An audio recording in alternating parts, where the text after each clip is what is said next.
ও রোহিঙ্গা জাতি ইয়ারা যদি ইত্তেফাক হয়ে যায়, জলদি আর খান আজাদ হইব হন সুবানায়। এইবারে লই যারে দুন তজিয়া দিও রে বাদে লাস্ট তুমন তোর জগরা দে বলাই এইবারে। সালামু আলাইকুম রহমতুল্লাহি ওবরকাতুহু আইলাম দে আরসুল মুজাহিদিন ভাই ইন্দুত্তর ভুতু অনরার হাসে একখান দাওয়াত লইরে হাজির হইলাম। প্রতিদিন মারামারি চলে দিয়ান এখনো টাইমের মাঝে আরসু আরসা ফরক গরিব টাইম নাই। অনরা যুদ্ধত নামিব তৈয়ারি লই আইজ গবে। আসসালামু আলাইকুম রহমতুল্লাহ বরকাত। সাদা আর ফরক গরি না হারিব এখন মানে বেগিনে লড়াই করো বেগিন যুদ্ধ মধ্যে লামগাই হিন্দেলা হত তোরা তো তোরা আর সাদা আর ফরক গরি না হইলে তোরা আর সার মানুষ গো হেদিনা ধরিও রে আগে আগে হইয়া হাইলা পুরু তোরা জগরা খেলা দিও লাল ডিয়াম মাদা লই যায় রে জগরা খেলা দিও কল মারিও রে আমি সাবরে ফোনাই রে হ্যাঁ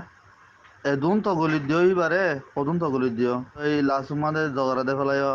আর সাদা আর সুফরন নগর ভাই তোর বিজ্ঞানী কি করো যাহাত মাদের শরীর তোরা লড়াই করো কমর বাজাই তো তোরা কমর বাজার দিন তোরা আর সাই কি করো আর সাই তোরা কিছু নগর তো তোরা আর সাই কদ্দু সাঁত দিয়ে বেশি সাঁত দিয়ে তোরা রে হ্যাঁ তোরা কালের ফোন পাই তোর আর সার মানুষের দরি ভাই যেমন তোর বাদে তোরা সেগুরি জাগা মধ্যে নজর তোরা জগরা দেবে লাগে মানুষ আইয়ে দে মানে কাগরে বাংলাদেশ মধ্যে দাবাই করে বললা বলে আইয়ে জহম ভাই লারে গরম মা দুপাই একখানা করি সে মলেশন মানুষ কিবা গহনা বেশি ডর কামান্ডার নকরার গোরে শ্রমিকা দুই একজনের রোগ মানে জি মাদার মানুষ হ্যাঁ তোরা এইবারে লই যারে এদুন তজিয়া দিও রে বাদে লাস্ট তুমি তোরা জগরা দে বেলায় এইবারে আর তোরা জিন্দিগি মানে কবুল নকরিম তোরা আর চকুল তোরা কাতে লক্কল